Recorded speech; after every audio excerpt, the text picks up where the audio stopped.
Alors que dans un an, la loi climat prévoit l'obligation d'un menu végétarien chaque jour dans la restauration collective, le resto Huminatech commence déjà le défi pendant une semaine avec l'association Assiette Végétale. Des projets pour la métropole, il y en a et ces derniers sont essentiellement portés sur le climat, l'attractivité, les transitions, les solidarités et la proximité. Grenoble-Alpes Métropole a présenté sa feuille de route jusqu'en 2026. Et ce lundi, l'ancien bâtonnier Evelyne Tolègne a passé le flambeau à non pas un, mais deux nouveaux bâtonniers, ou plutôt un bâtonnier et son vice-bâtonnier. Il s'agit d'un homme et d'une femme, Jean-Yves Balestas et Sylvia Rizzi seront les invités de ce journal. Bonsoir à tous, je suis ravie d'être avec vous pour ce JT du mardi 18 janvier 2022. Toutes les heures à partir de 18h, retrouvez l'essentiel de l'actualité du Grand Grenoble.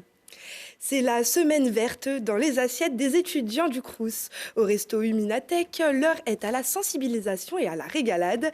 Caponata sicilienne, curry de petits pois ou gnocchi à la romaine aux légumes grillés.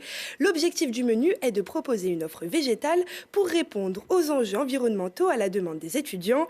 C'est Luna Dalivillé qui est allée picorer dans ces assiettes vertes. Les légumes prennent le pouvoir au Crous de Grenoble. Manger vert pour lutter contre la fonte des neiges, c'est le message que porte l'initiative Semaine verte dans les assiettes. Au programme à la cantine, un menu végétarien pour les 500 étudiants qui viennent chaque jour.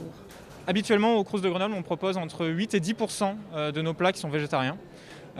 Aujourd'hui, on espère avec cette semaine atteindre 20%, c'est-à-dire un étudiant sur 5. Et à terme, on aimerait augmenter cette part, sachant qu'on est sur un public qui est jeune, en fait, qui est étudiant, qui est très sensible aux enjeux environnementaux. Et donc, on sait très bien que les années venant, on va avoir un taux de prise qui va augmenter. Et donc, c'est pour ça qu'aujourd'hui, il faut qu'on s'y conforme et qu'on fasse des choses qui ont du goût et qui sont intéressantes pour les étudiants. Le but de l'opération est de satisfaire les végétariens endurcis et les quelques curieux, mais pas que. À l'origine du projet, l'association Assiette Végétale entend sensibiliser les jeunes à la lutte contre le réchauffement climatique. Nous, Assiette Végétale, en fait, on essaie de travailler avec l'ensemble de la restauration collective, mais on met quand même l'accent davantage sur les restaurants universitaires et aussi les collèges et les lycées. Permettre à des jeunes de manger végétarien et donc de diminuer leur impact sur le climat, en fait, c'est plus efficace de façon assez pragmatique que de sensibiliser des personnes plus âgées. Cette initiative est évidemment bien accueillie par les étudiants qui en demandent plus. Je pense que c'est bien parce que même s'il y a des repas végétariens tous les jours, ça permet de mettre l'accent sur le fait qu'on puisse être végétarien de manière tout à fait normale. Et puis même, j'ai vu qu'il y avait pas mal de petites affiches et même en jetant un coup d'œil, on peut apprendre certaines choses. Avec ce genre d'événement, on commence justement à inciter les gens à prendre végé, donc c'est bien de le faire. Mais ultérieurement, il serait bien d'imposer ça, par exemple à l'année. Le service public tâte le terrain de l'alternative végétarienne, car dans un an, selon la loi climat, le menu végé sera obligatoire quotidiennement pour le plus grand bonheur de la jeunesse engagée. Et en attendant, la semaine verte dans les assiettes durera jusqu'au vendredi 21 janvier. Et des projets, Grenoble-Alpes Métropole aussi en a. Elle a présenté la feuille de route 2022-2026 de sa majorité de gauche, écologiste et solidaire, portant sur le climat, l'attractivité, les transitions, les solidarités et la proximité. Voici les détails d'Éléonore Pointeau. Une feuille de route qui détermine les priorités de Grenoble-Alpes Métropole jusqu'en 2026. Les 4 groupes de la majorité de gauche, écologistes et solidaires, se sont fixés un objectif environnemental. En zone urbaine, l'un des points phares est la qualité de l'air, avec la zone à faible émission et le projet de RER métropolitain, des alternatives écologiques. Pour nous, le sujet climatique, c'est un sujet qui est transversal, qui s'impose à nous. Et donc, qui, je dirais, guide nos actions et l'organisation de nos actions demain. La question de la neutralité carbone à l'horizon 2050, nous considérons que ce n'est pas un sujet de discussion, nous la mettons en œuvre. Pour accompagner les citoyens dans cette démarche, des aides financières sont directement apportées, comme celles aux agriculteurs, permettant de développer une agriculture locale et biologique, avec pour but ultime celui de favoriser les circuits courts. Cette métropole se veut surtout dynamique. C'est comment nous restons une métropole attractive en matière économique, en matière scientifique, en matière universitaire, en matière culturelle, en matière sportive, Donc ça, c'est extrêmement important. Comment nous restons cette métropole de l'innovation, innovation économique, innovation scientifique, mais aussi innovation sociale, innovation territoriale. Lier la justice climatique à la justice sociale, c'est l'ambition de ce nouveau mandat.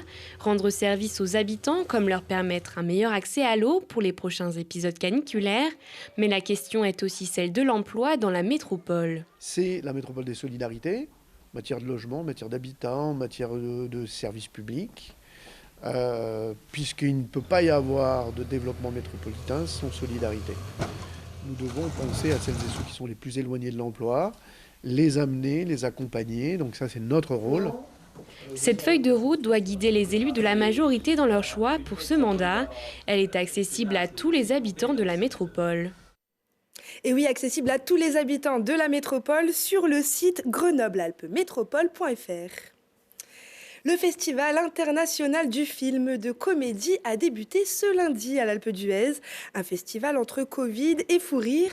L'absence des membres du jury Michel Larocque et Malik Bentala positifs au Covid n'a pas empêché les festivités. Reportage Arthur Glory et l'Alpe d'Huez TV. Pour cette 25e année, j'étais pas né. Le rire est de retour en force. La 25e édition du Festival international du film de comédie reprend ses droits à l'Alpe d'Huez. Après une annulation l'année dernière, crise sanitaire oblige, il y a déjà du beau monde. Gérard Jugnot, la bande de Philippe Lachaud ou encore Joséphine Japy, toutes et tous sont ravis de se retrouver en altitude. Incroyable. Trop content. En plus, regarde. On est des survivors. On est très content d'être là. Ça va, j'ai pas gerbé. Et ça nous a manqué l'année dernière. Et pour fêter ses 25 ans d'existence, c'est Michel Larocque qui a été choisi pour présider le jury. Cette dernière a malheureusement annoncé sur Twitter qu'elle était positive au Covid. L'actrice présidera donc en visioconférence. Et en ouverture, c'est le dernier film de Philippe Lachaud, super-héros malgré lui, qui a été choisi. Toute la semaine, les stars vont se presser dans la station et ce ne sera que dimanche que nous saurons qui remportera le Grand Prix.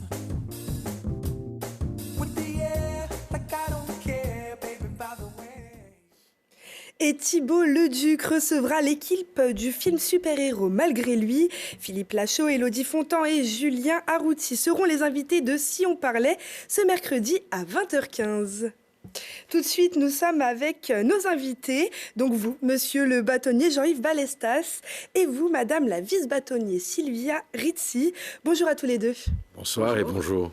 Alors hier, vous vous êtes vus chacun remettre votre bâton par votre prédécesseur, maître Evelyne Tolègne.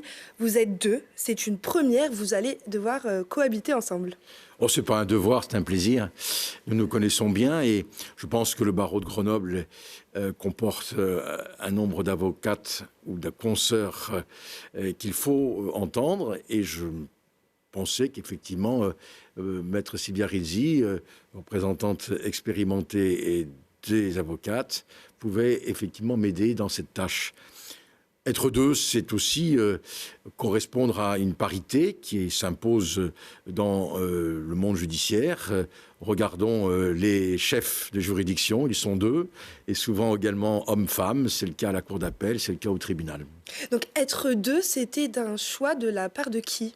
De nous deux, puisque c'était une innovation, mais aussi parce qu'on s'apprécie énormément et je crois que travailler avec Sylvia Rizzi est un vrai bonheur. Alors avant de poursuivre l'interview, est-ce que vous pourriez nous expliquer un peu qu'est-ce que c'est que le rôle d'un bâtonnier ?